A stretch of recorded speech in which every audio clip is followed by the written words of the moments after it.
Eu quero saudar todos os irmãos com a paz do Senhor. É com grande alegria que nós vamos iniciar aqui uma série de aulas sobre hermenêutica e homilética, baseadas neste livro, Hermenêutica e Homilética, do nosso curso do CETADB, curso básico em teologia do nosso CETADB. Então nós teremos 5 aulas, começando com esta, tratando da hermenêutica e homilética. Claro que nós vamos tratar dessas duas matérias de maneira separada, mas também mostrando como elas podem ser utilizadas de maneira conjunta, porque se há duas ciências que não podem faltar na nossa vida diária, como pregadores, como expoentes da palavra de Deus que somos, é a hermenêutica e homilética, uma tratando da interpretação da Bíblia e outra tratando mais da exposição da palavra. Eu até costumo brincar que nós não podemos deixar de estudar uma ou outra, sempre temos que estudar as duas. Às vezes a pessoa se especializa em hermenêutica em detrimento da homilética, ou vice-versa. Na verdade, as duas são importantes. Então, o CETADB, ou CETADB, não é? Acerta ao juntar essas duas matérias num livro. Eu costumo brincar, como eu dizia, e chamar esta matéria de uma matéria só, né? As duas matérias de uma matéria só, chamar de hermelética, mas na verdade hermenêutica e homilética são ciências diferentes, mas que nós vamos estudar de maneira conjunta neste livro, este livro do nosso CETADB, ou como muitos ainda costumam chamar de CETADEB, mas o nome mais apropriado é o CETADB, que é o nosso Centro Educacional Teológico das Assembleias de Deus no Brasil. Nós vamos começar com uma leitura bíblica, como sempre costumamos fazer, para assim introduzir a nossa primeira aula, que vai ser uma aula introdutória.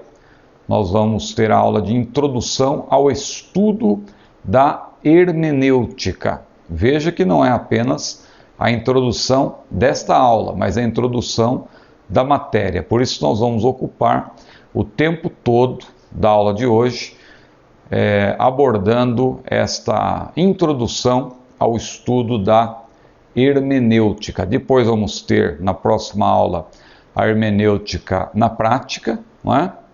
Depois teremos também métodos de estudos da Bíblia, que é aí que nós vamos ver justamente a transição, ou o elo entre a hermenêutica e a homilética. Introdução ao estudo da homilética será a nossa 4ª aula, e a 5ª, estrutura do sermão, aí com ênfase para as divisões e subdivisões, né? Porque um sermão ele tem que ter todas as divisões, tema, o texto bíblico escolhido, a introdução, o desenvolvimento e também a conclusão.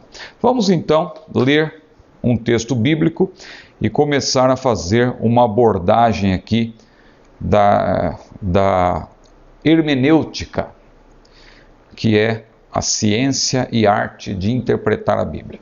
Nós vamos então ler Neemias, capítulo 8.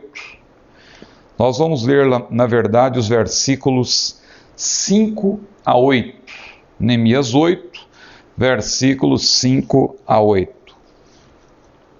E Esdras abriu o livro perante os olhos de todo o povo, porque estava acima de todo o povo.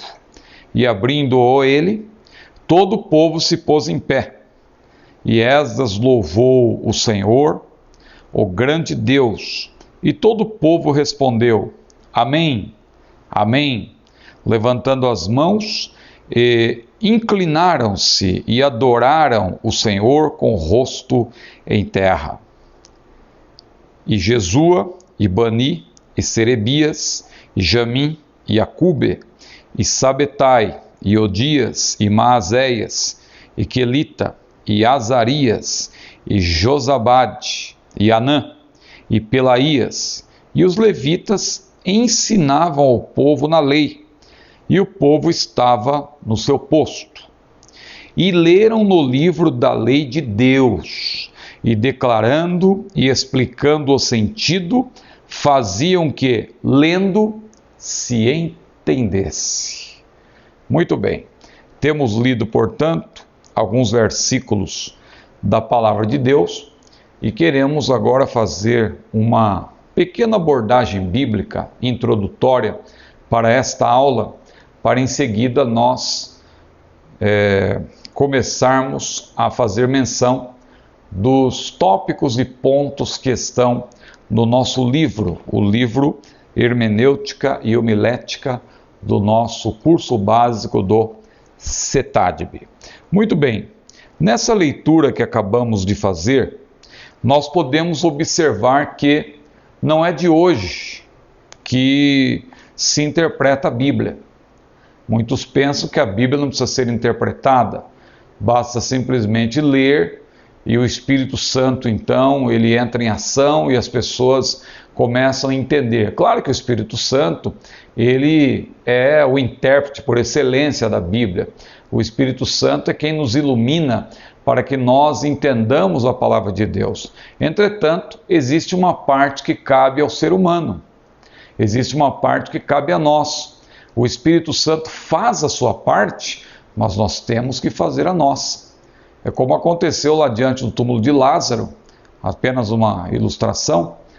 Jesus, ele fez o que cabia a ele, porque Deus é aquele que pode fazer o impossível. Agora, a parte que cabe a nós, Deus pode até fazer, mas ele não vai fazer. Então Jesus chegou lá diante do túmulo e o que Jesus disse? Tirai a pedra. Aliás, era uma pedra pesada, mas aqueles homens podiam tirar aquela pedra. Claro que se Jesus quisesse, ele poderia simplesmente dar uma ordem e dizer, Lázaro, sai para fora, e a pedra rolaria e Lázaro ressuscitaria. Mas o que é mais difícil? Tirar, remover uma pedra ou fazer uma pessoa voltar à vida? Então, veja que Deus, se ele quisesse, ele poderia facilmente remover aquela pedra, porque ele fez Lázaro voltar à vida. Mas Deus, isso fica uma lição para nós. Deus nunca faz aquilo que compete a nós fazer. Então, quando removeram a pedra, aí sim Jesus disse, Lázaro, sai para fora, ou vem para fora, e Lázaro ressuscitou. Então, meus amados irmãos, não é de hoje que se interpreta a Bíblia.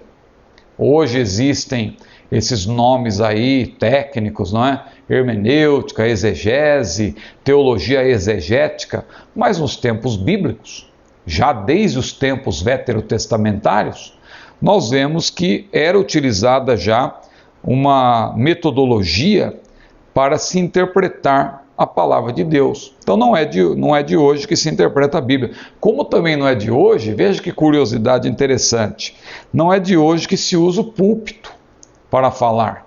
Eu estou aqui gravando, utilizando esse púlpito, na igreja também o pastor, o pregador utiliza um púlpito, e já há hoje pessoas criticando isso, dizendo, não há necessidade de púlpito e tal, o pregador tem que estar no mesmo nível do povo, para que ter um lugar mais alto, para ele ter destaque? Na verdade, o púlpito não é para dar destaque ao pregador, o púlpito é para que haja destaque à palavra que está sendo pregada. E também, para efeitos didáticos, é muito importante você ter um púlpito para você utilizar. Veja que no texto que lemos, foi feito um púlpito de madeira para usar com a finalidade de se expor a palavra de Deus. Veja também que quando a palavra de Deus foi aberta, as pessoas se puseram em pé, em reverência à palavra de Deus e ao Deus da palavra. Então isso também não é invenção dos nossos tempos. Ficar em pé, claro que nem todas as igrejas têm esse costume, mas as igrejas que têm o costume de ficar em pé no momento em que a palavra é lida, veja que isso é um bom costume que foi extraído da própria palavra de Deus. Mas veja os passos que foram adotados pelos ensinadores dos tempos de Esdras, ali os seus companheiros. Diz a Bíblia que eles leram o livro na lei de Deus, e é maravilhoso ler a Bíblia, somente a leitura da Bíblia já é uma bênção. É um livro tão abençoado que só de lê-lo nós já recebemos a bênção de Deus, porque a leitura em si só, ou por si mesma, já é uma bênção. Então, só de lê-la, nós já somos abençoados. A Bíblia diz que bem-aventurado é aquele que lê, e o que ouve, e o que guarda, não é, as palavras dessa profecia. E o salmista também disse: bem-aventurado o varão, que não anda segundo o conselho dos ímpios, nem se detém no caminho dos pecadores, nem se assenta na roda dos escarnecedores, antes tem o seu prazer na lei do Senhor, e na sua lei medita de dia e de noite. Pois será como a árvore plantada junto a ribeiros de água, a qual dá o seu fruto na estação própria, e tudo quanto fizer, prosperará. Então veja como é importante ler a Bíblia. Mas eles não apenas liam a Bíblia, eles não paravam por aí. Diz que eles leram o livro da lei de Deus, declarando, ou seja, apresentando o assunto. Olha, nós vamos falar sobre isso, nós vamos falar sobre o Deus Criador, nós vamos ler aqui um texto que fala da doutrina, digamos, se fosse hoje, a doutrina da Trindade, ou seja, declarando, apresentando o assunto. Mas não somente isso, declarando, explicando o sentido, ou seja, o ensino propriamente dito, a explicação. Mas não era uma explicação assim, geral, por cima, não, era uma explicação pormenorizada, pela qual se podia entender. Então diz a Bíblia que leram o livro na lei de Deus, declarando e explicando o sentido. Eles faziam que, lendo, se entendesse. É aí que entra a hermenêutica e a exegese.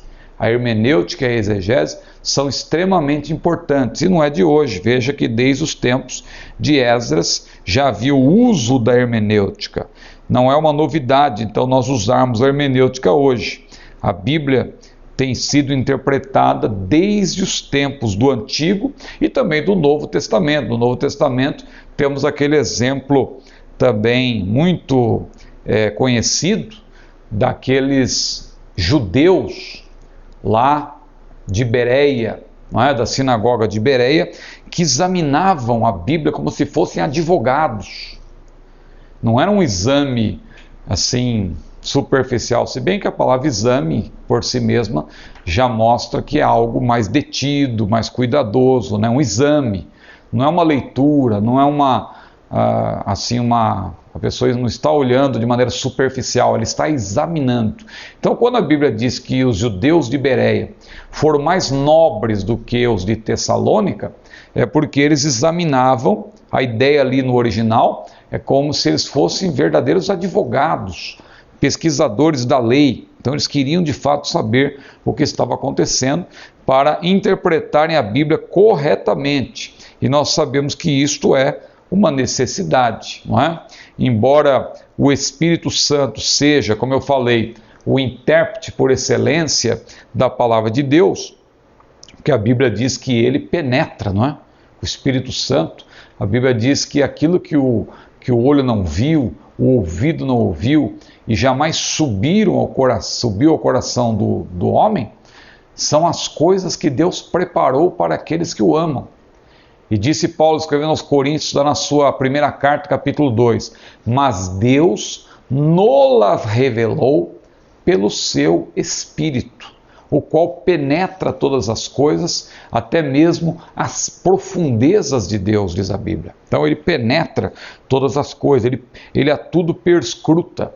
Então ele é o intérprete da palavra de Deus por excelência. Mas como eu dizia, a despeito de ele ser o intérprete da palavra de Deus por excelência, faz-se necessária, sem dúvida nenhuma, uma metodologia para a interpretação e compreensão das Escrituras. É aí que entra, portanto, a necessidade do que nós vamos estudar aqui, a hermenêutica, a necessidade da hermenêutica. Interpretar a Bíblia corretamente, é bom dizer também ainda, antes de seguir aí o roteiro do nosso livro, é importante dizer que interpretar a Bíblia corretamente é uma grande responsabilidade. Deus se revela a nós pela sua palavra, mas temos que fazer a nossa parte a fim de compreender o que ele diz. A Bíblia diz: conheçamos e prossigamos em conhecer ao Senhor. Buscai no livro do Senhor, diz a Bíblia, e lede. Então, é uma grande responsabilidade. Muito bem, vamos então conhecer aqui a nossa matéria e mais precisamente os assuntos alusivos à nossa aula de hoje. Nós então vamos estudar nesta aula a introdução ao estudo da hermenêutica. Depois, como já dissemos, vamos ter na próxima aula a hermenêutica na prática, em que vamos apresentar alguns exemplos da Bíblia, versículos, e para interpretá-los, dar o exemplo de como podemos interpretá-los à luz da analogia geral da Bíblia e das regras que nós vamos conhecer hoje, dos princípios e regras da hermenêutica que vamos conhecer nesta aula de agora. Métodos de estudo da Bíblia.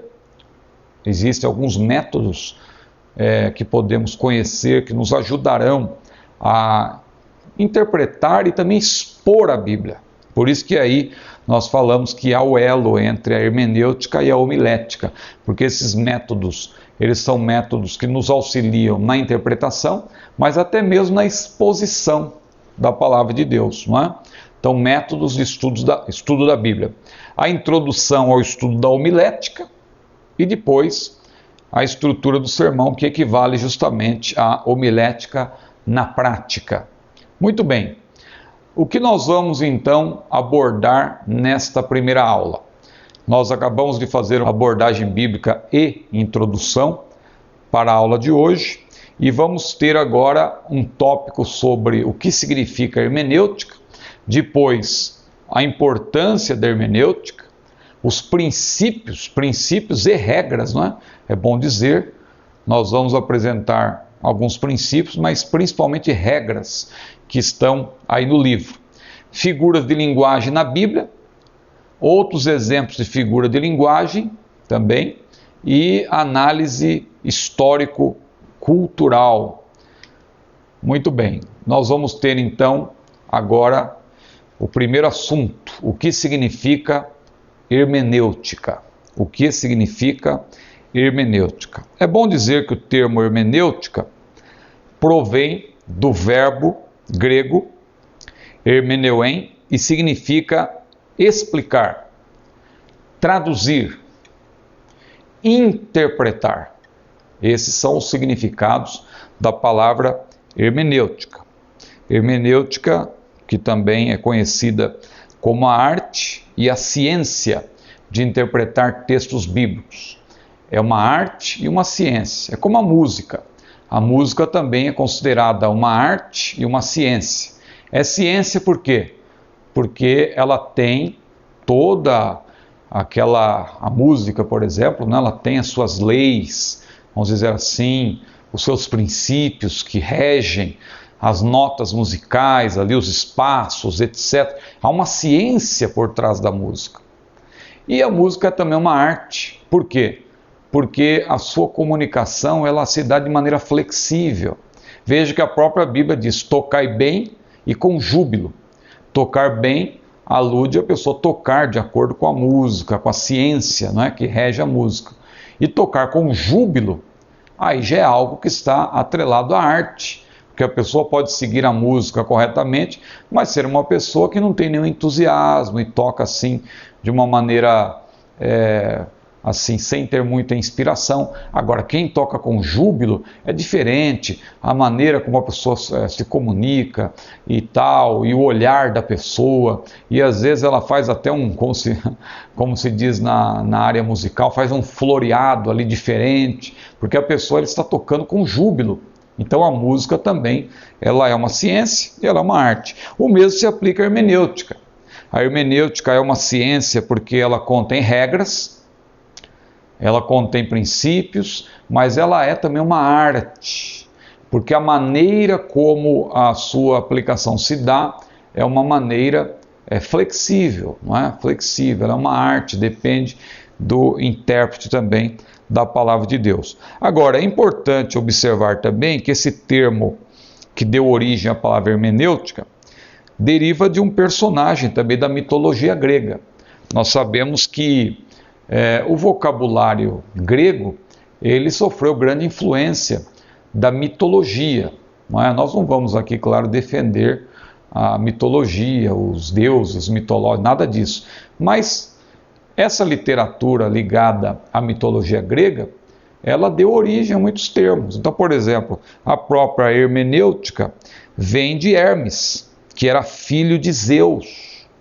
Zeus, que é considerado talvez a mais importante divindade da mitologia greco-romana, sendo que para os romanos ele é Júpiter, não é?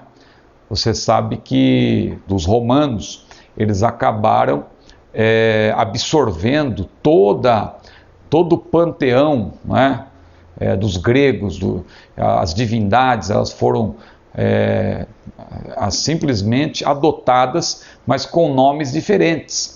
Então, por exemplo, Zeus foi chamado de Júpiter, e Hermes, que era filho de Zeus, ele acabou sendo chamado de Mercúrio, tanto que Paulo e Barnabé, quando eles, na sua segunda viagem, eles ali num determinado lugar, a Bíblia diz, lá em Atos, no capítulo, nós podemos até ler essa passagem, Atos capítulo 14, vamos aqui ler esse versículo, quando Paulo estava lá em Listra, e um homem foi curado, e ali as pessoas queriam oferecer sacrifícios a Paulo e Barnabé, dizendo que Paulo era Mercúrio, ou seja, Zeus, porque Paulo era quem tinha a palavra, porque, ou melhor, Hermes, não é? Hermes, Paulo foi chamado de Hermes, porque Hermes é o que tinha a palavra, Mercúrio, né? Porque Mercúrio equivale a Hermes, que era um intérprete dos deuses, era um intérprete do próprio Zeus. Então Paulo foi chamado de Mercúrio, ou Hermes. E Barnabé, que era o mais velho, possivelmente, ali exercia ainda uma liderança, se bem que estava havendo uma transição já, porque quando Barnabé e Saulo saíram para fazer a obra missionária, a Bíblia sempre menciona Barnabé e Saulo, mas depois inverte-se a ordem, a Bíblia começa a dizer Paulo e Barnabé, porque Paulo foi pouco a pouco assumindo o protagonismo. Mas aqui, a essa altura, ainda Barnabé exercia um certo protagonismo, e por ser o mais velho, possivelmente ele foi chamado de Zeus. E olha o que diz a Bíblia aqui em Atos 14, versículo 12. E chamavam Júpiter a Barnabé, e Mercúrio a Paulo, porque este era o que falava. Veja que na tradução para a língua portuguesa, foram adotados os nomes que os romanos utilizavam, Júpiter e Mercúrio. Mas no original, você vai encontrar exatamente Hermes e Zeus. Porque Hermes era, segundo a mitologia grega, ou segundo a mitologia greco-romana, o deus da ciência, o deus da interpretação e o deus da eloquência. E os pagãos ali daquela cidade onde Paulo e Barnabé estavam, eles acreditavam que Júpiter e Mercúrio voltariam ali àquela cidade, porque outrora eles haviam sido maltratados pelo povo daquela cidade. Os moradores lá daquela região ali, eles quiseram prestar uma homenagem para Paulo, para Barnabé, chamando-os respectivamente de Mercúrio e Júpiter, que equivalem, como eu falei, a Hermes e Zeus. Mas graças a Deus que Paulo e Barnabé, com muito custo, conseguiram convencer aquela grande multidão de que quem fizera aquela grande operação, aquele grande milagre, foi o próprio Deus ao levantar aquele homem que era coxo, que era leso dos pés. Muito bem. Então, como está aí no livro, a hermenêutica é a ciência de interpretar, porque tem normas, tem regras, como eu já falei. E também é uma arte, porque a sua comunicação é flexível. É bom dizer, claro, que a hermenêutica ela está atrelada a outra ciência, que é a exegese. Talvez daqui a pouco até nós vamos falar um pouco mais sobre a teologia exegética, mas é bom já adiantar que a hermenêutica serve à exegese. Veja, a hermenêutica ela apresenta os princípios, as regras, e é uma ciência. E a exegese já é a interpretação propriamente dita do texto, só que aí quando se interpreta a Bíblia, é claro que nós não ficamos restritos às regras da hermenêutica. Aí nós vamos recorrer à filologia sagrada, vamos recorrer a vários dicionários e chaves bíblicas e etc., e tratados de teologia, para que possamos extrair, porque o termo exegese significa exatamente extrair, não é? Exegese. Esse prefixo ex significa exatamente extrair do texto o que ele está dizendo. É diferente de uma eisegese. Eisegese é quando você se aproxima do texto já com as suas ideias preconcebidas. Claro que isso é impossível não acontecer, nós sempre temos algumas ideias, e isso até faz parte de um dos pontos, de um dos métodos que nós vamos estudar depois, em metodologia, em vários tipos de métodos de estudo da Bíblia. Você sabe que se aproximar da Bíblia tendo algumas ideias preconcebidas não é a rigor errado. Às vezes você tem uma ideia já formada e você se aproxima da Bíblia com aquela ideia, e a Bíblia ela vai até reforçar aquela ideia que você já tem. Mas é um perigo quando você se aproxima da Bíblia com essas ideias e você não abre mão delas. A Bíblia te convence do contrário e mesmo assim você diz, não, eu aprendi assim, eu vou continuar assim. Isso não é trabalho exegético. No trabalho exegético, você, por mais que se sinta contrariado, você tem que respeitar o que a Bíblia diz. Você vai respeitar, você vai extrair o que a Bíblia de fato diz. E não fazer uma exegese, que aí seria você fazer a Bíblia dizer o que ela não diz. Então veja como o trabalho do exegeta é um trabalho que envolve muito cuidado. Mas avançando aqui um pouco mais, então eu falei que a hermenêutica serve à exegese. Talvez seja importante fazer uma abordagem sobre a teologia exegética, porque a teologia exegética é um dos departamentos da teologia. A teologia tem vários departamentos: a teologia sistemática, a teologia bíblica, a teologia histórica e várias modalidades, vários departamentos. Um desses departamentos é a teologia exegética. A teologia exegética abarca hermenêutica e exegese. A hermenêutica com a ciência, e tem as suas normas, as suas regras, seus princípios. E a exegese já é a hermenêutica, ou as regras da hermenêutica sendo postas em prática, mas atreladas a outras ciências, a outras ferramentas epistemológicas e metodológicas. Então veja que o trabalho exegético é um trabalho muito amplo, muito amplo. Aqui nós estamos estudando apenas hermenêutica, claro, de uma maneira mais assim geral, sem muitos pormenores. Claro que nós vamos ter alguns exemplos que ajudarão a compreender, mas o trabalho exegético em si é um trabalho de especialista. É um trabalho daquela pessoa que se debruça sobre o assunto. Muito bem, então é importante fazer aqui algumas observações sobre a teologia exegética. A teologia, como eu falei, como eu disse, ela é formada por vários departamentos. A teologia sistemática, que estuda a Bíblia de maneira compendiada, com seus assuntos, com seus sistemas, né, com a sua sistematização, não é? e a cristologia, tudo sobre Cristo, a pneumatologia, tudo sobre o Espírito Santo, a escatologia, tudo sobre as últimas coisas e assim por diante. Então temos a teologia sistemática, como eu citei, a teologia bíblica, a teologia histórica e, para resumir, a teologia exegética.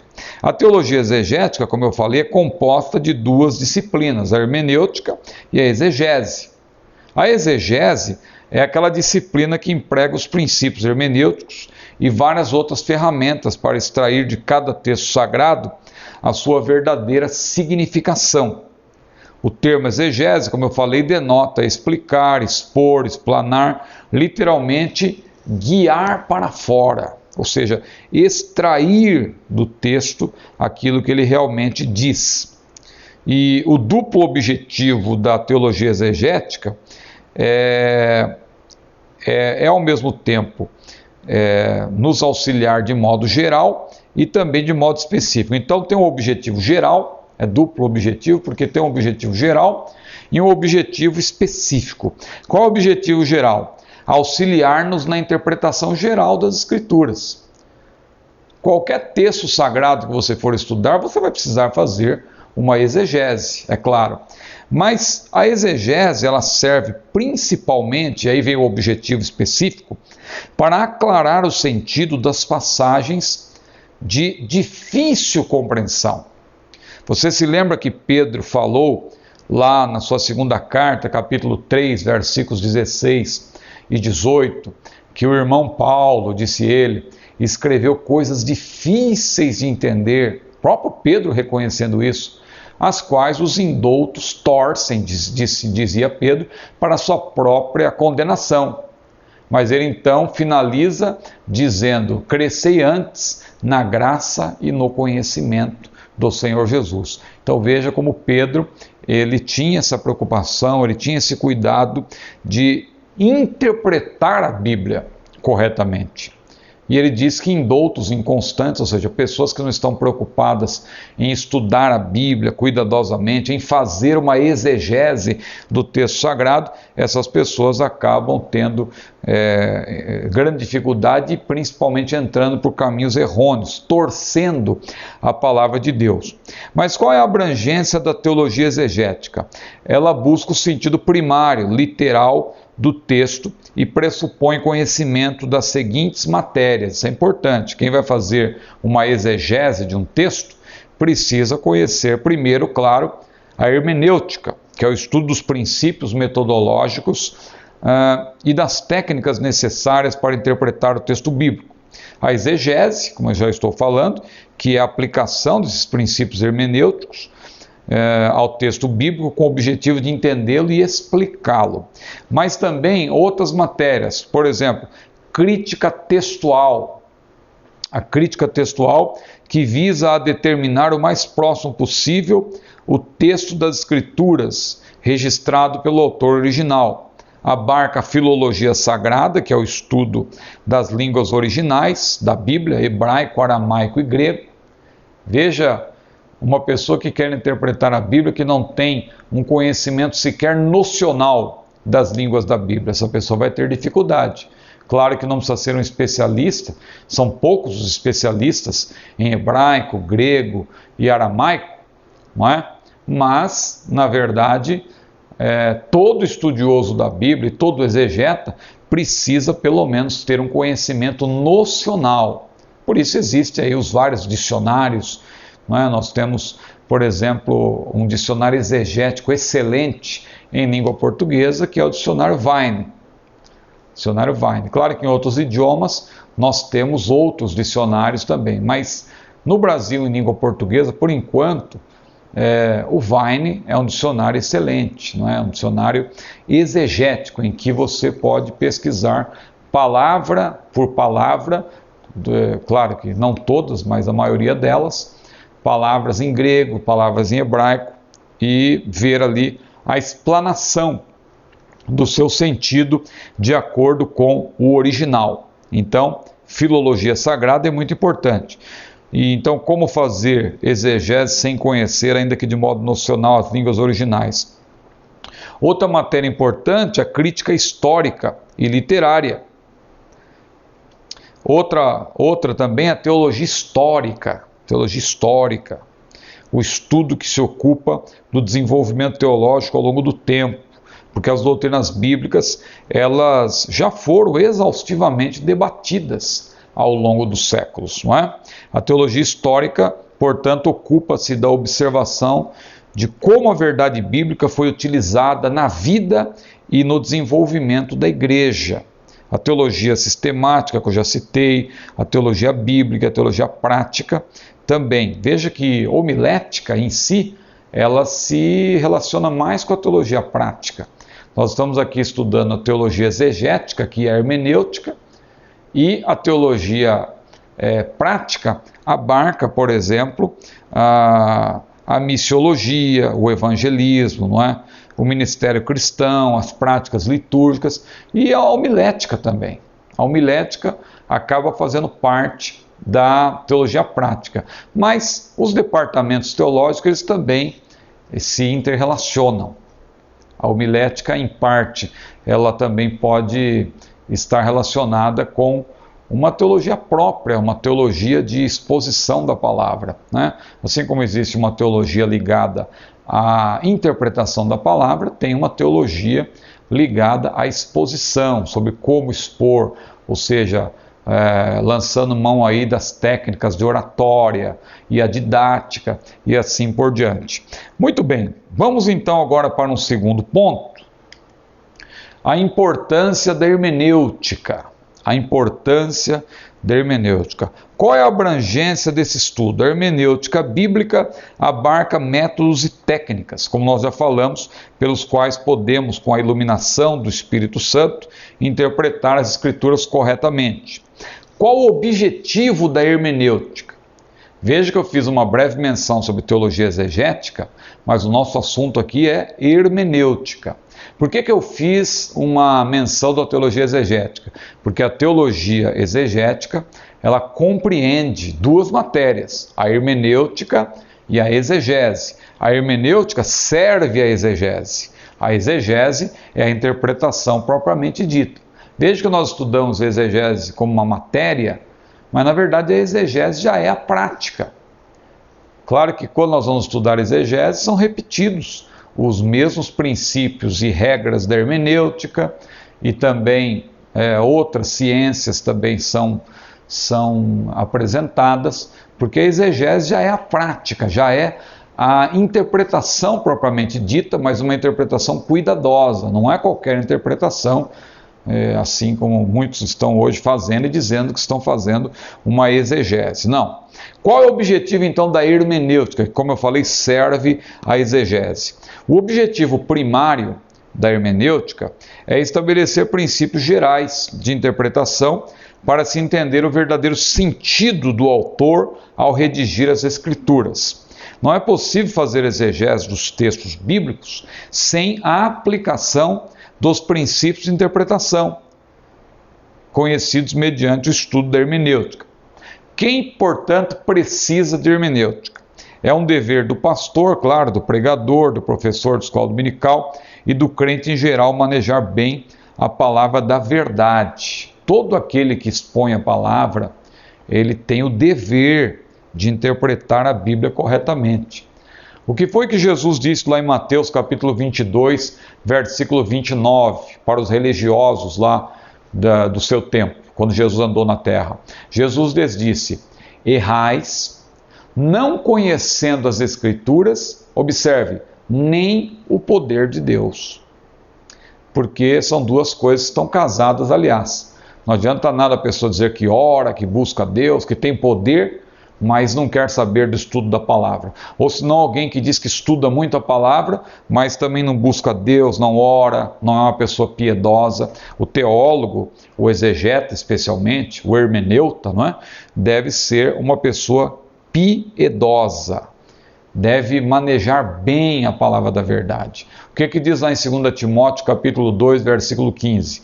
Procura apresentar-te a Deus aprovado, como obreiro que não tem de que se envergonhar, que maneja bem a palavra da verdade. Não basta manejar a palavra da verdade, tem que manejá-la bem. Essa palavrinha bem faz toda a diferença. No original, aliás, manejar bem é uma palavra só, ortotomeu, não é? Que significa você saber cortar corretamente, cortar em linha reta, ortotomeu. Esse prefixo você vai encontrar em outras palavras também, em língua portuguesa, não é? Como, por exemplo, ortografia, ortopedista, ortodoxia e assim por diante. Tem a ver com o que é correto, com o que é certo, com o que está de acordo com a medida, não é? Então, muito bem. Mas aí no livro, nós vemos na introdução, né, desse tópico, importância da hermenêutica, que a hermenêutica é importante porque estabelece princípios, métodos e regras necessárias para elucidar palavras ou frases das Escrituras Sagradas, cujo sentido não esteja bem claro. E nesse ponto 2.1 aí, 2.1, foi assim que Deus disse? É uma pergunta que foi introduzida para nos fazer lembrar do que aconteceu lá no Jardim do Éden, quando, na verdade, Satanás ele quis interpretar a Bíblia. Você já parou para pensar que o primeiro intérprete da Bíblia foi o diabo? Claro, tirando... eu falei que o intérprete da Bíblia por excelência é o Espírito Santo, aquele que nos ajuda, não é? Mas o primeiro a interpretar as palavras de Deus e torcê-las, na verdade, foi o próprio diabo. Por isso que vem essa pergunta. Foi assim que Deus disse? Será que Deus disse isso? E aí nós temos então uma menção aqui de que a Bíblia é a palavra de Deus, inspirada de alguma forma, mas é também constituída de palavras humanas. Ela teve autores humanos e errar é humano. Daí temos de esperar que haja alguns erros na Bíblia. Isso aqui, na verdade, foi citado isso para mostrar o argumento de alguns que pensam que a Bíblia ela pode conter erros, porque humanos, ou cerca de 40 autores, não é? Como são chamados os autores humanos, os escritores, como eles tiveram essa participação, então a Bíblia contém erros. Mas quem diz isso é porque não conhece, na verdade, do assunto que está tratando. Porque quem estuda um pouco sobre a autoria da Bíblia, sabe que a Bíblia tem um autor divino, que é Deus, e os autores humanos, eles fluíram juntos, mas não que eles puderam interferir na mensagem. Deus respeitou as particularidades de cada um, mas nenhum teve poder para mudar a mensagem de Deus, porque Deus esteve sempre no controle de todas as coisas. E os homens que escreveram foram homens inspirados por Deus. E aí vem a pergunta, mas a Bíblia é a palavra de Deus? Se ela foi escrita por homens? E outra coisa, na Bíblia você não tem só palavra de Deus, você tem palavra de homem. Aliás, você tem palavra de mentirosos, você tem palavras do próprio diabo. O próprio diabo, quando tentou Eva, ali o diabo que estava se valendo daquela serpente, ali ele então falou com a mulher, ele tentou Eva, não é? Então alguém poderá dizer, mas então a Bíblia não tem só a palavra de Deus, a Bíblia tem palavra de homem, a Bíblia tem palavra do diabo. Mas veja, quando nós dissemos, ou quando nós dizemos, não é, que a Bíblia é a palavra de Deus, nós estamos dizendo que na Bíblia só existem palavras ditas por Deus. Nós estamos dizendo, na verdade, que a Bíblia é a palavra de Deus no sentido de que tudo que está registrado, tudo que foi escrito sob a supervisão de Deus. Deus permitiu que os autores escrevessem aquilo segundo a direção de Deus. Tanto que Paulo, ao falar da inspiração da palavra de Deus, lá em 2 Timóteo capítulo 3, versículos 16 e 17, ele diz, toda a escritura é divinamente inspirada e proveitosa para ensinar, para redarguir, para corrigir, para instruir em justiça, para que o homem de Deus seja perfeito e perfeitamente instruído para toda a boa obra. Veja, toda a Escritura é divinamente inspirada por Deus. O termo no grego é theopneustos, ou seja, ela foi soprada, ela foi inspirada por Deus. E Pedro também disse que nenhuma profecia da Escritura foi produzida por vontade de homem algum, mas os homens santos de Deus falaram inspirados pelo Espírito Santo. Então, esse ponto aí, o ponto 2.1, é muito importante para que nós reflitamos sobre isso. Jesus, aqui também há uma menção de que Jesus não era apenas humano, mas também era Deus, claro. É a doutrina do Deus homem, não é?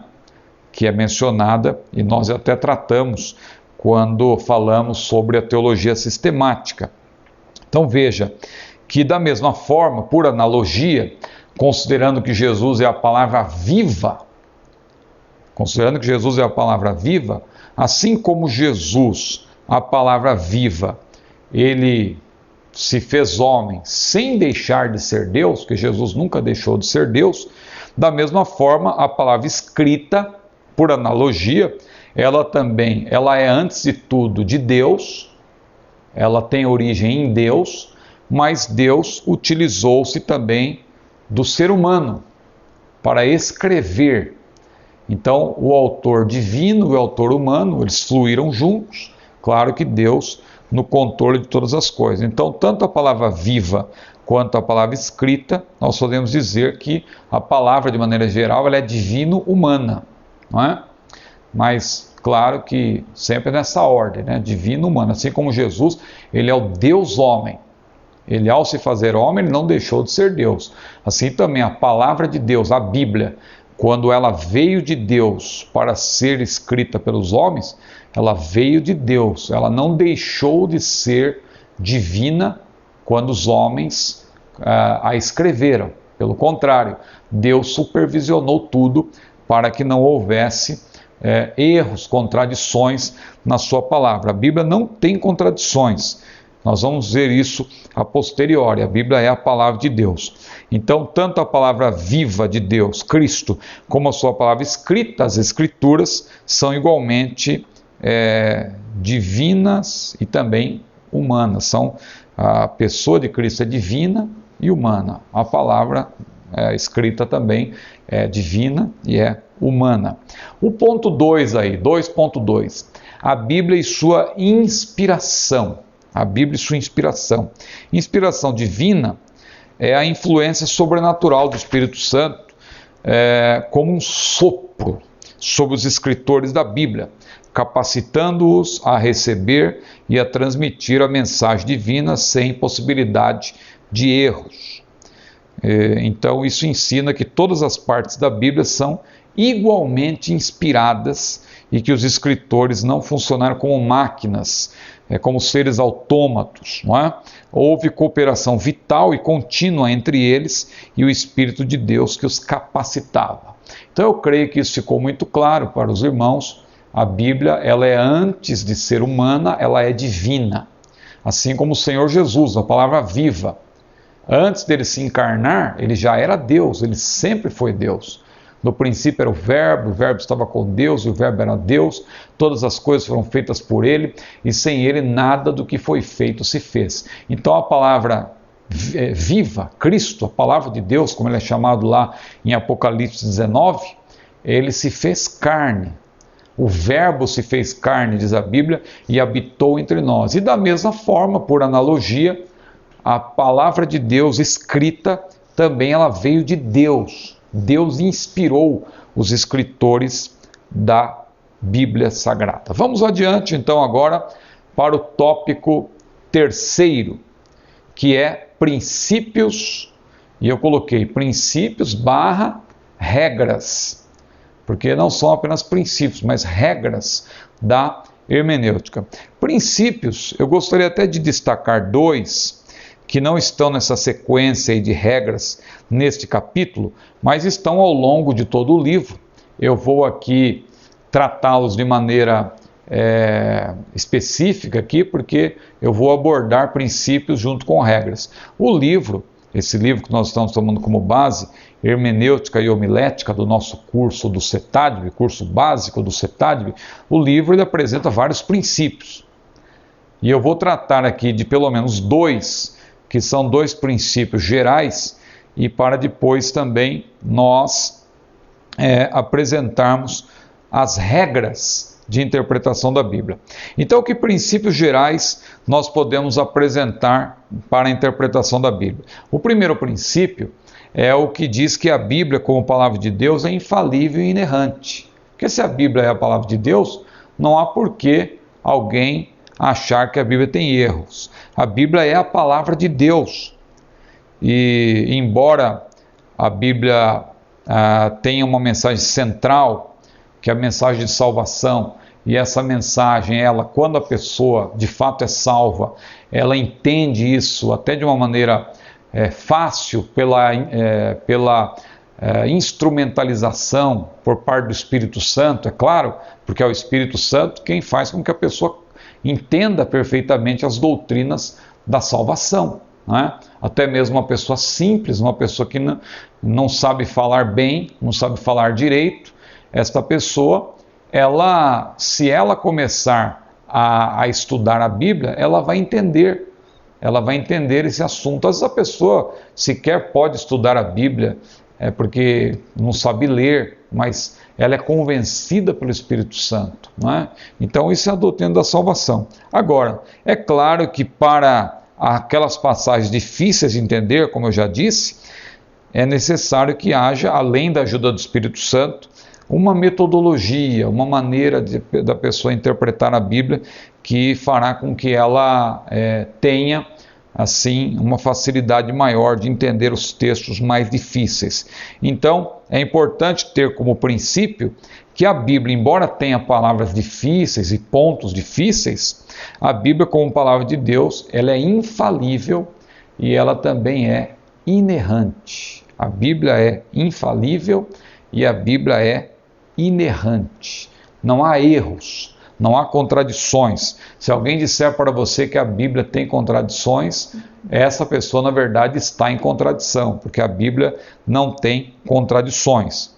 Outro princípio importante, a Bíblia, como palavra de Deus, não possui contradições. Veja que eu já acabei citando, mas isso também é um princípio.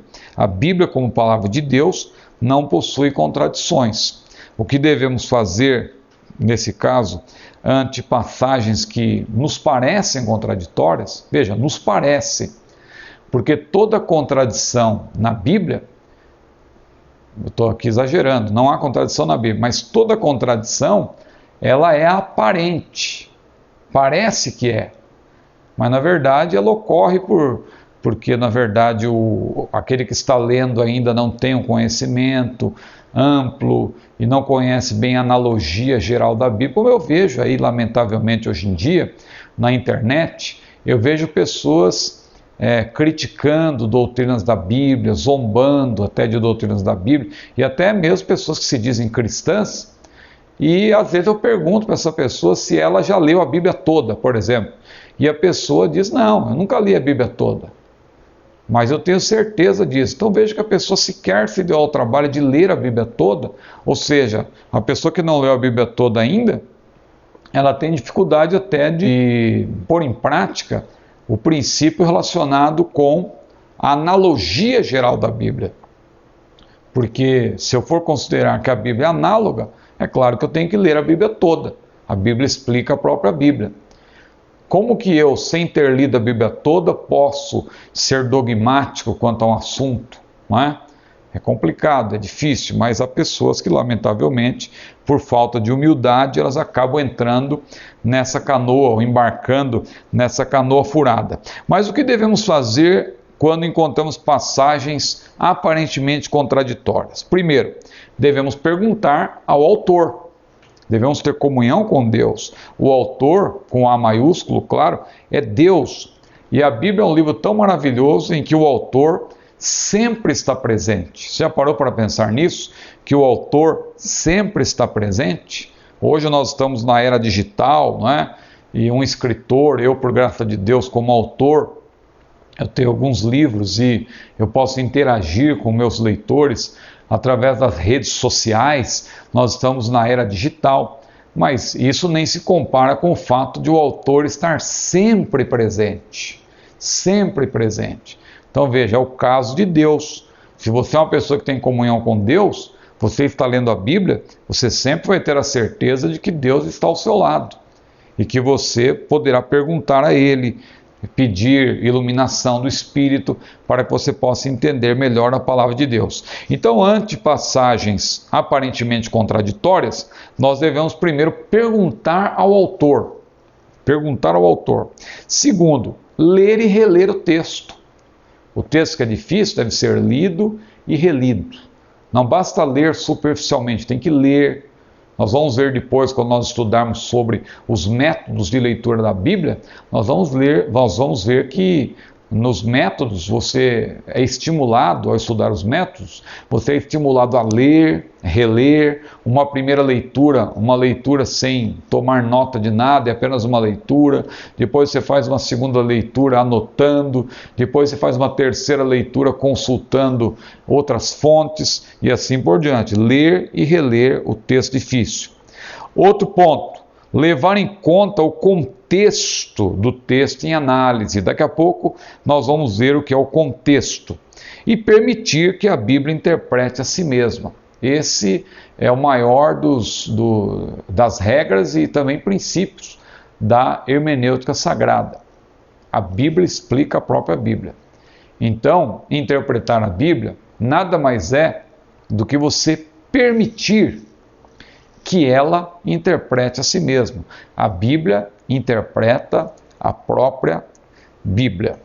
Vamos então aqui, no livro, nós temos alguns princípios e regras, não é? Princípios e regras. Eu vou pedir até que os irmãos estejam atentos aí, eu vou até citar a página para os irmãos acompanharem. Aí quando se fala das regras de interpretação, a partir da página 13 do livro, aqui nesta edição que eu tenho em mãos, não é? Aqui a 4ª edição de setembro de 2012. É possível que numa outra edição as páginas estejam um pouco alteradas, mas nessa edição, a partir da página 13, você tem princípios da hermenêutica e são apresentadas então aí pelo menos 8 regras de interpretação. Deixa eu citar rapidamente essas regras, porque nós vamos ainda falar das figuras de linguagem, não é? E tem também análise histórico-cultural que nós vamos citar aqui, e depois nós vamos ver melhor isso aqui na próxima aula, porque na próxima aula que nós vamos ter alguns exemplos de análise histórico-cultural. Mas nessa aula nós queremos pelo menos fazer menção desses princípios e depois a menção das figuras de linguagem. Quais são as regras, na verdade, né? A regra fundamental é o que eu já estava citando. A Escritura é explicada pela Escritura, ou seja, a Bíblia interpreta a própria Bíblia, ou seja, a Bíblia é análoga. A segunda regra, enquanto for possível, é necessário tomar as palavras no seu sentido usual e ordinário. Lembrando sempre que uso é diferente de étimo. Nem sempre o étimo determina o sentido do texto à luz do seu contexto, não é? Nós temos palavras, por exemplo, jornaleiro. O que é a palavra jornaleiro? À luz do étimo, jornaleiro é aquele trabalhador que ganha por jornada diária de trabalho. Tanto que foi o que aconteceu lá, na parábola do filho pródigo, não é? Ou dos 2 filhos, em que o filho pródigo disse: quantos jornaleiros há na casa de meu pai? Ou seja, quantos trabalhadores que ganham por jornada diária de trabalho. Só que jornaleiro hoje, veja como o uso é diferente do étimo. O termo jornaleiro hoje, para nós, o que é? Aquela pessoa que trabalha na banca de jornais, ou aquela pessoa que entrega jornais, é o jornaleiro, que entrega o jornal. não é? Aquele periódico, aquilo que você lê, né, diariamente. Veja que também mantém o sentido do étimo de ser diário, mas não é o trabalhador, né? O jornal é diário, então o jornaleiro é aquele que trabalha com aquele tipo de periódico, mas não é o trabalhador no sentido geral, como os trabalhadores que estavam lá na casa do pai do filho pródigo. Então veja como essa segunda regra mostra que a palavra deve ser tomada no seu sentido usual.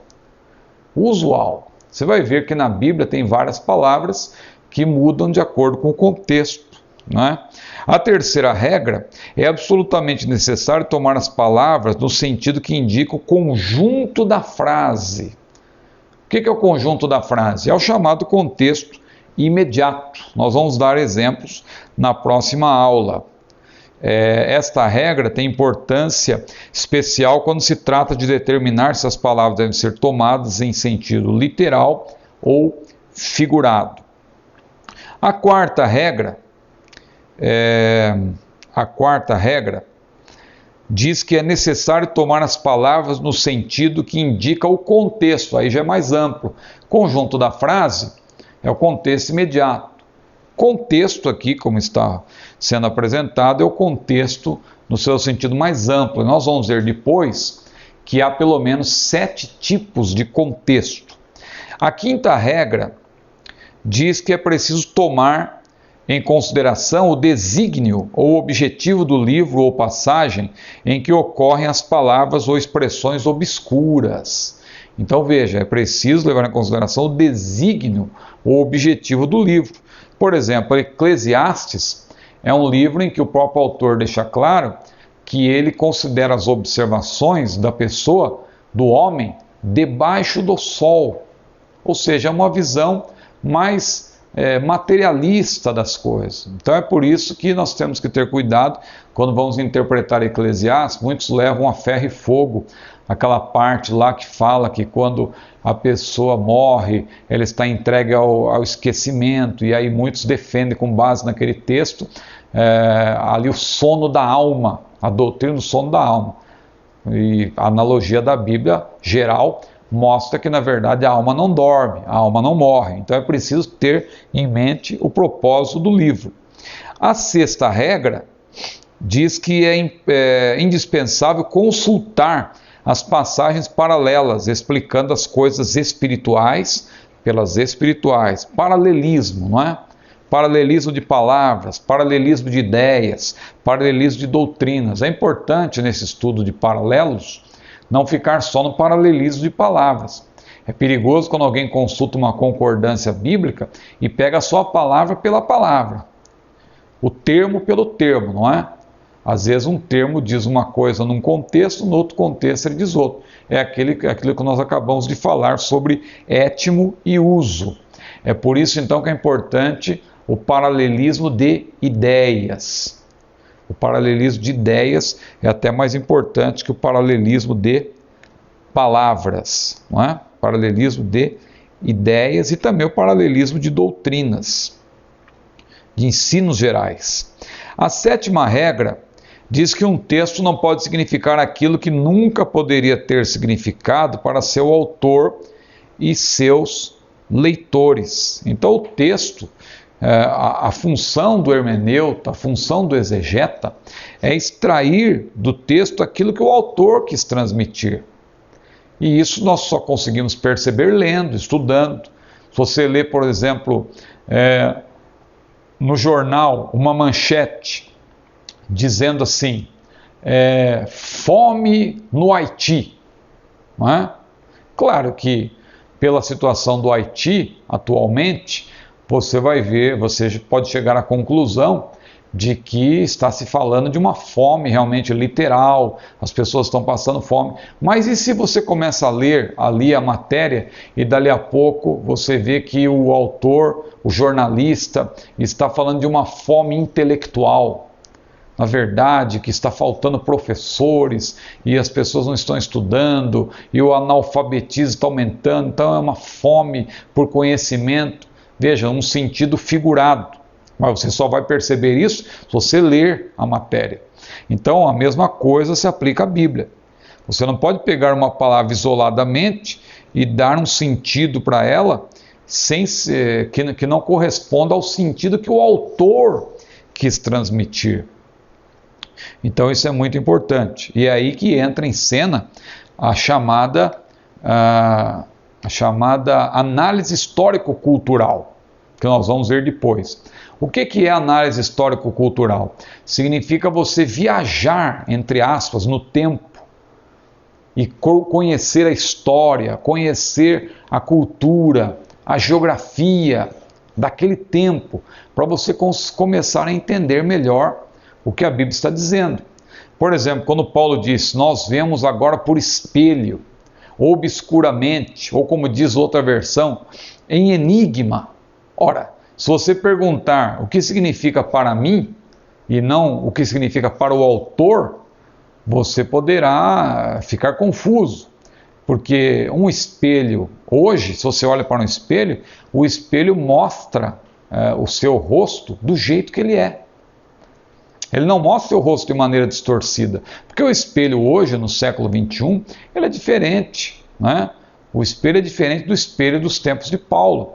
O espelho dos tempos de Paulo era um espelho feito de metal polido. E o metal polido, até hoje, eu já tive a oportunidade de conhecer o espelho de metal polido, lá dos tempos bíblicos. Você olha, você vê o seu rosto embaçado, obscuramente, como disse Paulo, em enigma, né, como ele usou, porque, na verdade, era o espelho da época dele. Então, nós temos que procurar entender o que o autor quis dizer.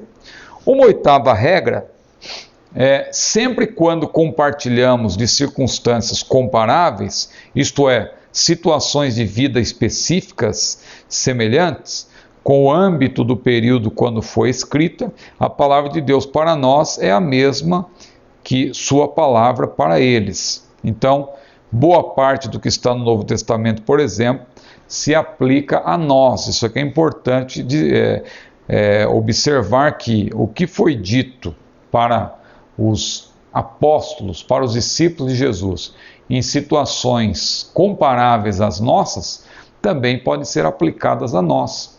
Claro que também isso é fácil de entender, porque Jesus estava falando com a igreja nascente, e nós hoje somos a continuação daquela igreja. Muito bem, vamos falar um pouco agora também sobre as figuras de linguagem.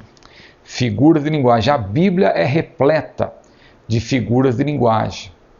A Bíblia tem muitas figuras de linguagem. Nós temos aí, por exemplo, nesse capítulo 4, o capítulo 4 e o capítulo 5, na verdade, do nosso livro, vão tratar de figuras de linguagem. Didaticamente foram divididos em duas partes, mas o assunto é o mesmo, figuras de linguagem. Aqui nessa primeira parte, a metáfora, a sinédoque, a metonímia, prosopopeia, ironia e hipérbole. E depois temos alegoria, fábula, enigma, antropomorfismo, tipo, símbolo, parábola, símile, interrogação, antítese, provérbio, paradoxo e profecia. Tudo isso está na Bíblia e tudo isso deve ser estudado, porque há pessoas que às vezes ficam assim em dúvida e acham que tem uma contradição na Bíblia porque não entendem que estão diante de figuras de linguagem. Figuras de linguagem. Então, por exemplo, a metáfora. O que é a metáfora? A metáfora é quando você toma uma palavra no lugar de outra para mostrar as características de uma pessoa ou coisa. Então, por exemplo, quando Jesus disse, eu sou a porta, se alguém entrar por mim, salvar-se-á, e entrará e sairá, achará pastagem. Jesus não quis dizer que ele é uma porta, literalmente falando, mas ele quis dizer que é através dele que o ser humano tem acesso a Deus. Quando ele disse, eu sou o caminho, e veja como a metáfora ela é importante, porque às vezes você quer dizer várias coisas, você quer apresentar várias características de algo ou de uma pessoa, e você diz com uma única palavra. Por exemplo, quando Jesus disse, vós sois o sal da terra, ele quis dizer que nós, como sal, nós somos aqueles que podemos ser conservadores, preservar o mundo.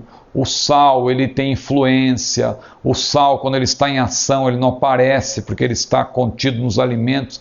Ele salga, mas ele mesmo não aparece, ele fica diluído, não é? O sal é miúdo e etc. Veja, quando a Bíblia fala também da águia, lá os que esperam no Senhor renovarão as suas forças, subirão com asas como águias. Ali já não é uma metáfora, ali já é símile, não é? Símile, porque o símile é diferente da metáfora.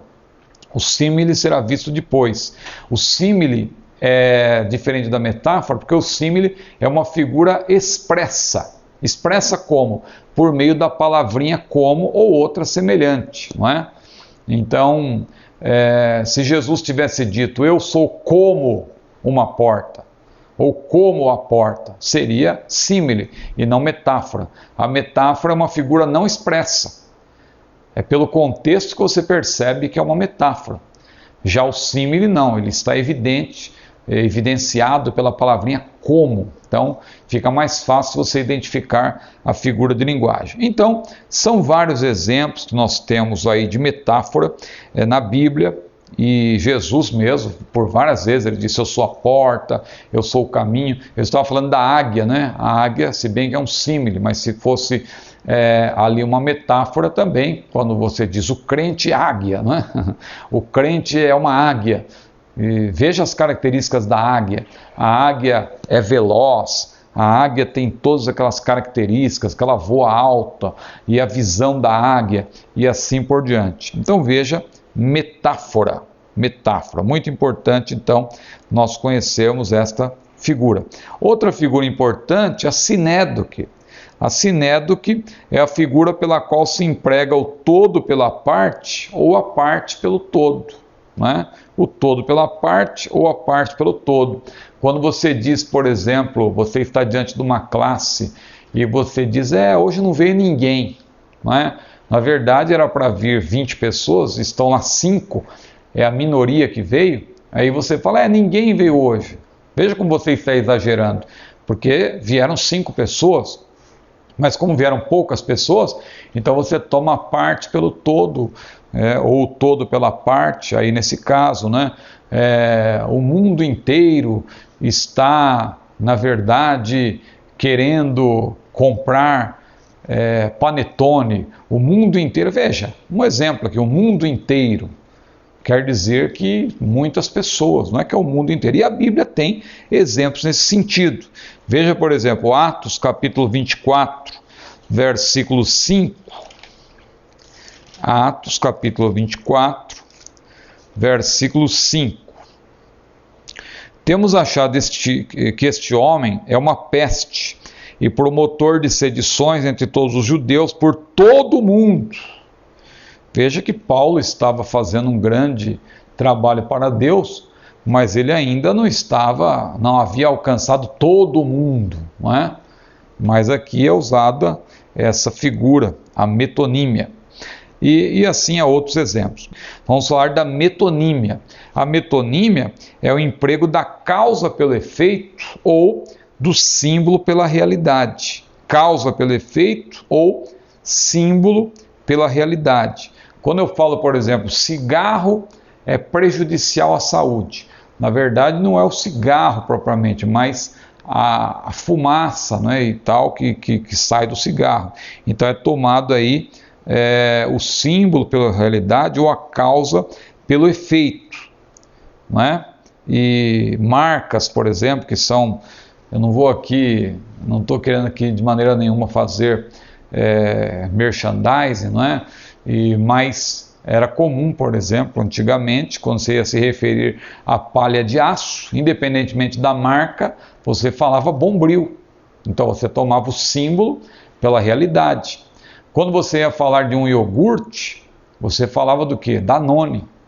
E às vezes era outra marca, só que você tomava o símbolo pela realidade. Então, nós vemos aí que essa figura também aparece na Bíblia. A metonímia. Quando a Bíblia fala, por exemplo, do cálice, que nós devemos tomar o cálice e beber. Na verdade, você está bebendo o quê? O conteúdo do cálice e não o cálice. Quando Jesus falou também lá em Lucas 16, 29, tem Moisés e os profetas, ouçam-nos. Não é que Moisés e os profetas do Antigo Testamento estavam vivos.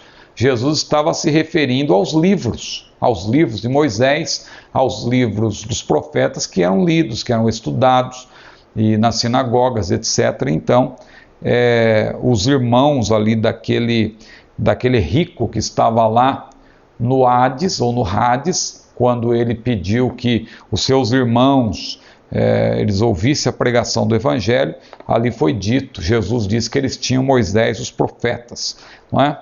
E assim por diante. A prosopopeia, que é a personificação de coisas inanimadas, os céus manifestam a glória de Deus e o firmamento anuncia a obra das suas mãos. Um dia faz declaração outro dia, uma noite mostra sabedoria outra noite, sem linguagem, sem fala, ouvem-se as suas vozes. Veja, personificação de coisas inanimadas. A ironia é a expressão que exprime aparentemente o contrário. Aparentemente o contrário.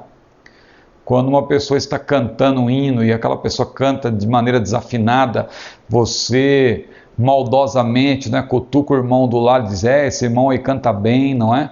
Você está querendo dizer, na verdade, que a pessoa canta mal, mas por ironia, você diz que ela canta bem. A Bíblia também tem essa figura de linguagem. Essa figura de linguagem. Quando Paulo, por exemplo, disse, eu não fui inferior aos mais excelentes apóstolos, ele quis dizer o que com isso? Ele quis dizer que ele, na verdade, ele não foi inferior aos falsos apóstolos. Se você continuar lendo, segundo aos Coríntios 11, você vai ver que o sentido que Paulo quis transmitir foi exatamente este, não é? Então, ironia. A hipérbole é um exagero intencional, é a figura que realça um pensamento por meio do emprego de expressão exagerada, não é? Quando, por exemplo, na conclusão do Evangelho segundo João, ali o apóstolo diz, olha, se eu fosse escrever todas as coisas que Jesus fez, eu cuido que o mundo todo não conseguiria conter os livros que seriam escritos. Claro que ele estava exagerando, imagine o mundo todo, cada espaço sendo, você colocando livros e livros. Claro que Jesus fez muitas obras, mas é claro que o autor aí está exagerando. O salmista também, veja o Salmo 6, versículo 6. Salmo 6, versículo 6, veja o que diz.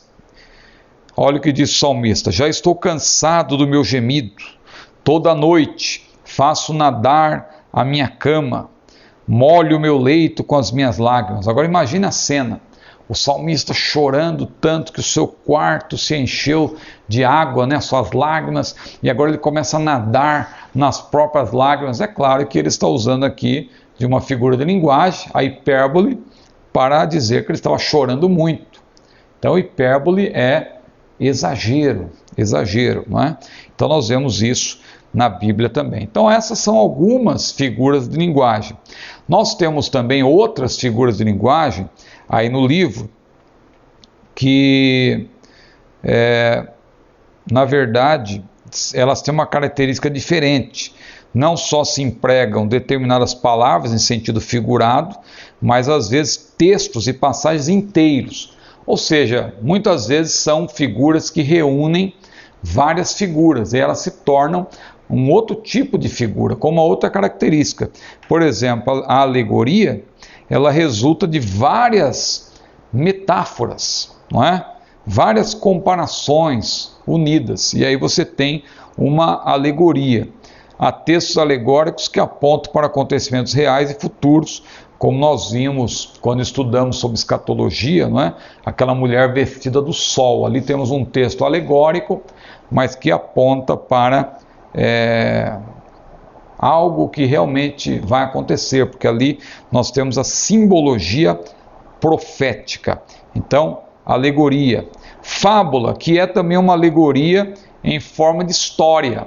É uma alegoria também, várias metáforas, mas é uma alegoria em forma de história.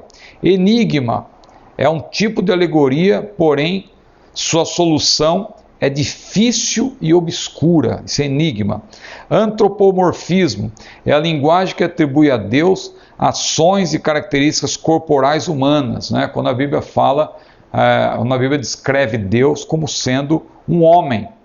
Tipo, veja que matéria maravilhosa não é a tipologia bíblica.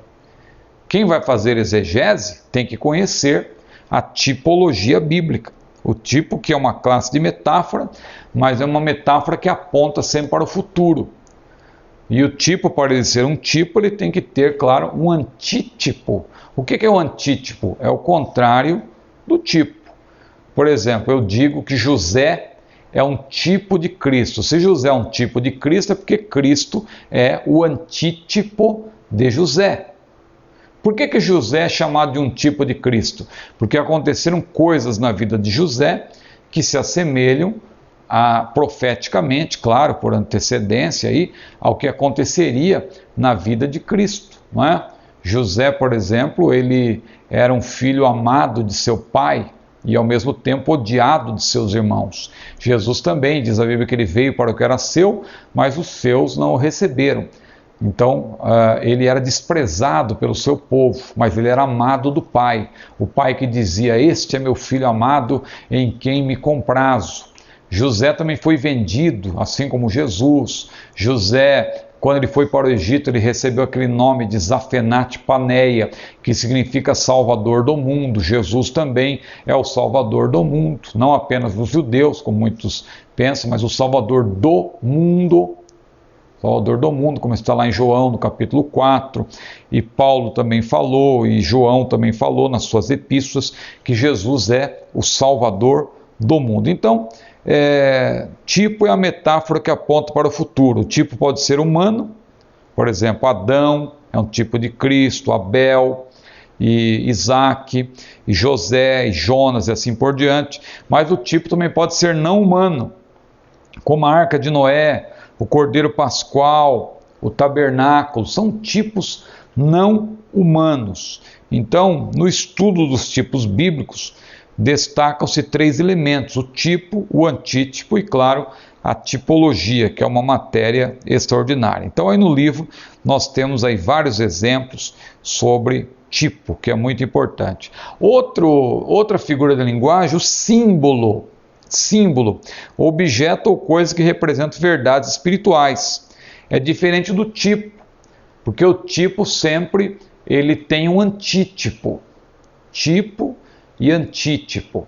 O tipo está ligado a um evento, o tipo está ligado a algo que faz parte, por exemplo, o tabernáculo, não é? Que está ligado à história. Então o tipo geralmente está relacionado com a história. Jesus, por exemplo, ele tem um tipo relacionado com a Páscoa, né, que é o Cordeiro Pascual. O Cordeiro Pascual é um tipo de Cristo. Mas o Cordeiro que aparece em Isaías 53, ali que é mencionado, já não é um tipo. Mas ali menciona-se que o Cordeiro é um símbolo de Cristo, como um cordeiro, não é? Foi morto. João também disse: "Eis o Cordeiro de Deus", não é? João Batista: "Eis o Cordeiro de Deus que tira o pecado do mundo". Nesse sentido, o Cordeiro é um símbolo. Agora, quando eu falo do Cordeiro Pascual, como está relacionado com um evento histórico, então ali eu posso dizer que o Cordeiro Pascual é um tipo. Então o símbolo, ele difere nesse sentido. A parábola também é uma outra figura, né, muito usada por Jesus. Parábola, né? Para significa lado a lado, e balo, jogar, trazer. Isso no grego, não é? Colocar lado a lado, jogar para comparar. A parábola é como um símile ampliado. A comparação vem expressa. O sujeito e a coisa comparados, explicados mais plenamente, mantêm-se separados. E assim por diante. Então nós temos a parábola. O símile emprega-se para a comparação a palavra como a outra ou outra similar. É a figura expressa, como eu falei, ela expressa a semelhança em geral por meio da palavrinha como, não é? Então aí está, na verdade, o símile. Veja, por exemplo, quando João ele contemplou Jesus na sua glória, ele, para descrever Jesus, claro que ele não tinha como descrever em linguagem humana, ele recorreu ao quê? A símiles. Ele disse, os seus olhos eram como chama de fogo, veja, como chama de fogo. Os seus pés eram como latão reluzente. Da sua boca saiu uma espada aguda como de 2 fios. E ele foi falando como, a sua voz era como as muitas águas. Então, aí estão vários exemplos de símiles. Interrogação. Interrogação não é uma mera pergunta. Interrogação é quando a pergunta é uma pergunta retórica. Aquela pergunta que não tem resposta. Na verdade, ela é uma afirmação. Só que um tipo de afirmação que faz a pessoa pensar. Não é? Aquela afirmação para fazer, quando Paulo diz, por exemplo, se Deus é por nós, quem será contra nós? Aí é uma interrogação como figura de linguagem, é uma pergunta retórica, então não tem resposta. Ali Paulo está querendo afirmar que ninguém é contra nós se nós estivermos nas mãos de Jesus, se Jesus estiver conosco, nada, ninguém pode nos tirar da presença de Deus. Se Deus é por nós, quem será contra nós? Então, isso aí é uma figura de linguagem chamada interrogação. Mas nem todas as interrogações na Bíblia são figura de linguagem. Nem todas as perguntas são retóricas. É importante observar isso. A antítese é quando na mesma frase há 2 palavras ou pensamentos que fazem oposição um com o outro, não é? Ou seja, são contrastes, como por exemplo céu e inferno, luz e trevas, Cristo e Satanás, são antíteses. Provérbio, pró significa antes e verbem, que quer dizer palavra, é também um tipo de figura de linguagem. Os provérbios, claro, é importante dizer, não são a garantia, mas sim diretrizes, a garantia de Deus, mas sim diretrizes poéticas para o bom comportamento. Porque senão alguém poderá interpretar os provérbios ignorando que são provérbios. E, por exemplo, lá em Provérbios 22, versículo 6, está escrito o quê? Instrui o menino no caminho que deve andar, e até quando envelhecer não se desviará dele. Quer dizer então que toda criança que é instruída, ela nunca vai se desviar? Isso não é um dogma, vamos dizer assim, mas é um provérbio. O provérbio quer dizer o quê? É uma verdade geral, que em geral, quando uma pessoa é ensinada, a criança é ensinada. Agora, não nos esqueçamos que a salvação é individual. A Bíblia explica a própria Bíblia. A Bíblia fala, por exemplo, dos filhos de Samuel, que eram filhos de um homem temente a Deus, um homem cujas palavras não caíram por terra, diz a Bíblia, mas os seus filhos eram do mal. Eram filhos de Belial, como diz a Bíblia, porque eles eram desobedientes. Então, claro que em geral, quando uma criança é instruída, ela nunca se desviará do caminho. Isso é um princípio geral, é um provérbio, não é? Mas o provérbio tem que ser interpretado como provérbio. Paradoxo é a proposição, ideia ou opinião aparentemente contraditória, não é? Quando você apresenta um paradoxo, uma ideia paradoxal, não é uma contradição, mas aparentemente sim. Como, por exemplo, quando Jesus disse que é mais fácil um camelo passar pelo fundo de uma agulha do que um rico entrar no reino dos céus. É claro que Jesus estava usando de um paradoxo. Há vários outros paradoxos na Bíblia que não há tempo de nós mencionarmos. Profecia, predição de acontecimentos futuros e a base da mensagem de Deus ao homem. As profecias devem ser entendidas em sentido literal. Todas as profecias cumpridas ao longo dos tempos bíblicos tiveram seu cumprimento rigorosamente literal. As profecias muitas vezes foram enunciadas através de símbolos, tipos, parábolas, por isso é necessário conhecer a exatidão dessas figuras para poder estendê-las. Aqui o livro está mostrando, na verdade, aquelas profecias que são apresentadas mediante alegorias, mediante símbolos, como é o próprio caso do livro de Apocalipse, em que você tem ali, por exemplo, profecia, né? A Bíblia mostrando por antecipação, profeticamente, coisas que vão acontecer, mas apresentando mediante símbolos, mediante figuras, não é? Então, isso é muito importante. Vamos para o nosso último tópico, caminhando para o final. Este tópico nós vamos utilizá-lo muito na próxima aula, porque na próxima aula nós vamos dar exemplos, vai ser uma aula mais prática, até nós vamos ler textos bíblicos e vamos fazer aqui uma abordagem assim mais prática, né? A hermenêutica na prática. Então nós vamos mostrar exemplos de análise histórico-cultural. Mas só para definir rapidamente, a análise histórico-cultural ela gira em torno disso aí, ó. Quem foi o autor, qual era o ambiente do autor e sua experiência espiritual, para quem o autor estava escrevendo, qual é o contexto imediato. Quando nós fazemos uma análise histórico-cultural, como eu falei, nós estamos nos transportando para os tempos bíblicos. Claro que aí nós temos que estar munidos de um bom atlas bíblico, livros que tratam da cultura e etc. Quem viaja também pelo mundo, que tem tido essa oportunidade, visitar os museus, conhecer ali como que funcionava tudo naquela época, para que a pessoa possa fazer uma análise histórico-cultural, não é? Temos grandes ferramentas hoje à nossa disposição. Então, esse ponto aqui, ele vai ser estudado com maior atenção na nossa próxima aula, uma aula em que nós vamos tratar também da hermenêutica na prática e vamos, claro, falar da análise histórico-cultural. Vamos então avançando, nós vamos concluir por hoje, por agora, a nossa aula. Na próxima aula vamos tratar da hermenêutica na prática e vamos aplicar boa parte dessas regras que vimos hoje. Inclusive vamos tratar desta análise histórico-cultural.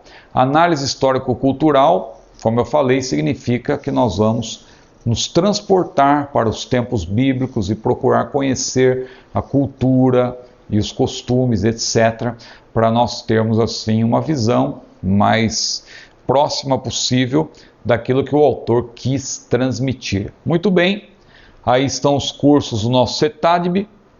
Eu volto a dizer, como já disse em outras aulas, da importância dos irmãos que estão fazendo o curso básico pensarem também em fazer o curso médio. Curso médio, que é um curso que é para um período aí de 12 meses, não é?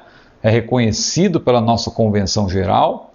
Ele tem também videoaulas, livro grátis para o monitor e, sem dúvidas, tem o melhor curso, o custo-benefício, e tem aí uma grade muito boa, teologia pastoral, é para a formação realmente do obreiro, né? Aquele que deseja expor a palavra, aquele que tem uma chamada de Deus. Veja aí, teologia pastoral 1 e 2, psicologia pastoral, pedagogia didática, apologética, veja a importância dessa matéria para os dias de hoje. Tipologia bíblica, que eu acabei de citar aqui, quem quiser se aprofundar em tipologia, não é? Evangelismo e discipulado, relações humanas, cultura bíblica, preparo do obreiro para o ministério. São essas então as nossas dicas finais. Que Deus abençoe a todos. Nós vamos concluindo a nossa primeira aula deste livro, Hermenêutica e Homilética. Na próxima aula nós vamos dar sequência falando ainda sobre a hermenêutica. Que Deus abençoe a todos. A paz do Senhor.